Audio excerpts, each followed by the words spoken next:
naka 1 hour ako. Nood lang ako, Belha, maghugas muna ako ng plato. Sige lang Tita Roach, hugas ka na diyan ng plato, wala naman akong kausap. Tatapusin ko lang naman na 1 hour, sayang naman. Mamaya mag-live si Kuya Warren. Update lang man ako.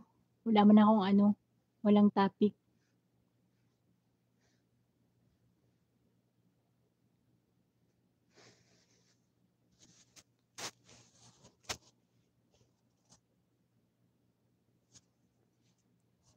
Wala, akala ko hugas din. Tita Ro Tita Roach, basahin mo yang ano, comment ni Kuya Warren. Si Kuya Warren talaga. Tita Roach, basahin mo yan Tita Roach. Baturaja, hello. May isa akong bisita. Thank you so much sa 6 na milyon diyan na nagmamarites. Mama pa, ano yan? Mama pa Kuya Warren, ay maaga pa. Funny Hub, hi. Oo nga, maaga pa nga, hugas na agad. Si Kuya Warren siguro ito nag-aano, na anong tawag dun? 'Pag madaling araw. Kasi palaging gising 'pag hating gabi laging gising, eh. Ano Kuya Warren? Palagi kang gising 'pag hating gabi. Gising din si misis mo kanina lang. Mamaya pa Kuya Warren, maaga pa ang hugas muna ng plato. Plato muna bago ano, kuwan-kuwan. Dakira mana ano? Dakira mana KK. KK? KK. Kembot-kembot. Ang KK. Bulaga!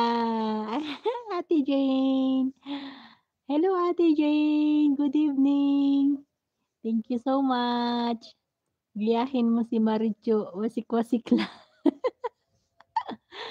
Ay, wasik-wasik lang tapos na kami. Sino ba yun? Musta ka na? Eto Ate Jane, okey na din naman ako. Naligo na ako kanina, okey na. Hello Sir Raylan, si Ray Layakan TV. Thank you so much po sa pagbisita, Sir Ray. Thank you Sir Ray. Ate Jane, thank you. Gofal Shield, hi. Sabihin mo lagi sa amo mo na may sakit ka para diyan ka lang sa loob ng room. Ay, kahit nasa loob ako Ate Jane ng room, pupuntahan pa rin ako kasi siyempre, walang ano, walang maghuhugas sa kusina. Pero 'pag yung hindi ko talaga kaya, pinapahinga naman ako para mag-live ka lagi. Ate Jane, nag-live ako kasi sabi ni madam, matutulog daw siya, tutulog daw siyang 1 hour. Tapos sarado ko daw pinto niya, pagkasarado ko ng pinto niya nag-set na agad ako kasi 1 hour lang 'to, eh, 1 hour lang siya matutulog. Mamaya gising na 'yun. Kaya samantalahin ko na habang tulog siya. Hello Sis Maria, sabi ni Ate Jane G.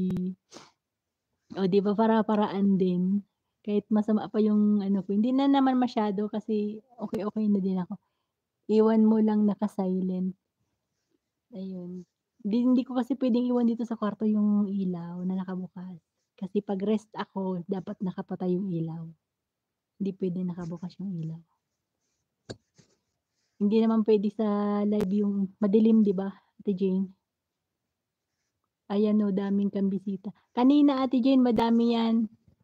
May na-hide na nga ako kanina, eh, kasi nabubuang.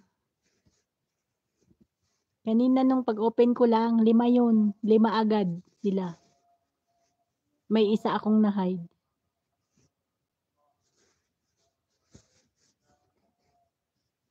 Ang dami nila kanina, eh. Bakit sa iba walang ganyan? Bakit sa akin Ate Jane may mga ganyan na pumapasok? Uy, Jane G, shoutout. Sabi ni Kuya Warren, please don't forget to click the thumbs up button there. Thank you so much Ate Jane. May 15 na likes na ako.